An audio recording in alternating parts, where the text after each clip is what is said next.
Hello दोस्तों, आप सबको मेरा नमस्कार। आप सबका मेरे चैनल दिशा ज्ञान एजुकेशन पर आपका स्वागत है। जैसा कि आप जानते हैं, मेरा नाम संतोष पेट और आप देख रहे हैं दिशा ज्ञान एजुकेशन चैनल। दोस्तों, आज मैं आपको बताऊंगा सी सेट से रिलेटिव सवाल। दोस्तों, सी सेट सी सेट जो है सबसे बड़ा रोल होता है कहीं पर भी मैथ का है। दोस्तों, ये दर्पण से संबंधित सवाल होगा दोस्तों, जिसमें कि यूपीएससी हो या सिविल सर्विस हो एग्ज़ाम हो। दोस्तों, इसमें यूपीएससी में कई विभाग होते हैं, सिविल सर्विस एग्ज़ाम हो या एसएससी हो या कोई भी हो या रेलवे हो आदि, कहीं पर भी दोस्तों इस तरह के सवाल आते हैं। तो चलिए हम चलते हैं आज एक क्वेश्चन सी सेट से रिलेटिव। तो दर्पण से संबंधित सवाल है दोस्तों। दर्पण दोस्तों, कभी भी कहीं पर भी एक सवाल पूछा जाता है वर्टिकल मिरर इमेज से संबंधित। दर्पण जब लंबवत हो तो ऊर्ध्वाधर, तो कैसे, उस सवाल को।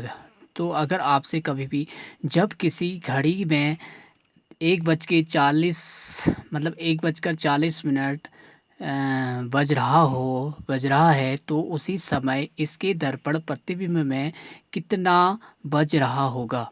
दोस्तों, ये सवाल है। What time does the actually clock will show if time in a mirror image is 1:14? तो चलिए दोस्तों, इस सवाल को करते हैं। दोस्तों, जब भी आपको ऐसे सवाल पूछे जाए ना, तो सबसे इजी फॉर्मूला है इसे 11:60 से क्या करते हैं ना दोस्तों, जितना टाइम बचा है उतने को पहले दोस्तों ऊपर यही लिखना 11:60, ये फॉर्मूला है। फिर यहाँ पर और से के सामने दोस्तों जो 11:60 लिखा है, इसके सामने क्या लिखोगे आप, जो वही कितना बज रहा है, 1:40 दोस्तों, 1:40 हो रहा है। इसे क्या करोगे, माइनस कर दोगे। 60 में से 40 गया 20, और 11 में से 1 गया, कितना हुआ दोस्तों, 10। तो 10:20, तो 10:20 होता है। दोस्तों, आप मिनट में भी देख सकते हो, ऐसे ऐसे ऐसे ऐसे, और यहाँ पर मिनट भी बना सकते हो, और यहाँ पर एक्चुअल दूसरी घड़ी भी बना सकते हो।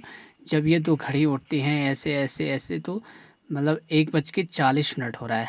ठीक है दोस्तों, वो कह रहा है कि 1:40 हो रहा है। अगर इस घड़ी को देखो यहाँ पर, अगर एकदम अपनी मेमोरी, लॉजिकल मेमोरी लगाओ, अगर ये घड़ी यहाँ आ जाए तो ऐसे सुई यहाँ आ जा रही है, और ये कहाँ जा रही है, ये अगर ये यहाँ आ जा रही है तो ये सीधे कहाँ हो जाएगी, यहाँ आ जाएगी। इस तरह से होता है।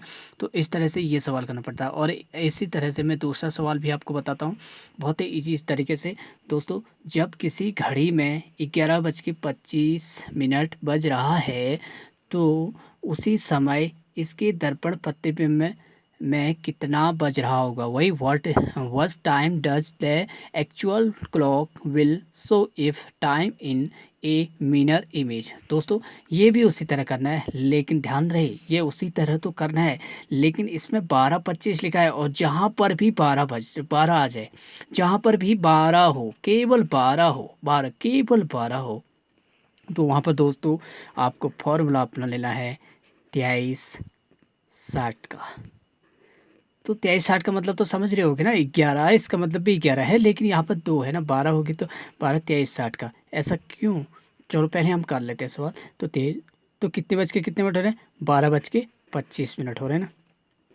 तो 12:25 हो रहे हैं, तो इससे क्या कर दो, घटा दो। आप घटाओ, 10 में से 5 गया 5, और यहाँ पर कितना बचा, 5 बचा, 5 में से 2 गया 3, और अब 23 में से 12 किया है, या 3 में से 2 गया 1, और 2 में से 1। तो दोस्तों, ये बचा हमारा कितना, 11:35। दोस्तों, हमारा ये बचा 11:35। अगर इसे आप उस 11:60 के फॉर्मूले से करोगे ना, तो ये सॉल्व नहीं होगा। ऐसा क्यों, मैं देखो, अब मैं तुम्हें करके दिखाता हूँ, क्योंकि ये 11:60 जो है ऊपर ही लिखना पड़ता है, ये टाइम जो है नीचे ही लिखना पड़ता है। आप देखो, अब तुम 11 में से 12 घटा पाओगे, नहीं ना। अब 60 में से 25 घट जाएगा, लेकिन 11 में से 12 घटेगा, नहीं घटेगा। तो दोस्तों, ये सवाल क्या हो गया, गलत हो जाएगा ना। तो इसलिए हमें क्या, कौन सा फार्मूला अपनाना पड़ता है, 23:60 का फार्मूला अपनाना पड़ता है। तो दोस्तों मुझे उम्मीद है कि दर्पण जब लंबवत या ऊर्ध्वाधर वाला टाइम पूछे आपसे, तो आप कभी भी आपसे इस तरह के क्लॉक से संबंधित सवाल पूछे तो प्लीज़ दोस्तों आपको इसी तरह से सवाल करना है और ऐसे ही सवाल करना है। अगर आपको इससे संबंधित और जानकारी लेनी होती है और इससे घड़ी क्लॉक से संबंधित अगर मेरे समझाए हो आपको अच्छा लगा, दोस्तों क्या करना है, 11 जितना टाइम दिया है, जितना आपको टाइम दिया है, यानी जैसे 12 बजे को छोड़ के 1 मिनट के लिए 12 बजे को छोड़ के अगर जहाँ पर 12 का टाइम नहीं पूछा है वहाँ पर आपको 11:60 का ही फॉर्मूला लगाना है।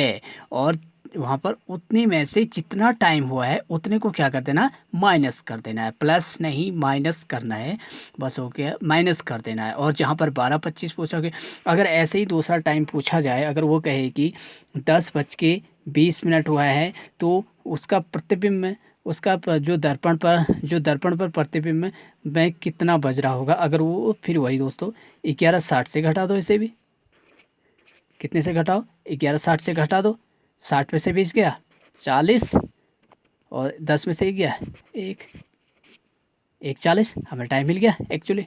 चलो थैंक यू दोस्तों, थैंक यू सो मच।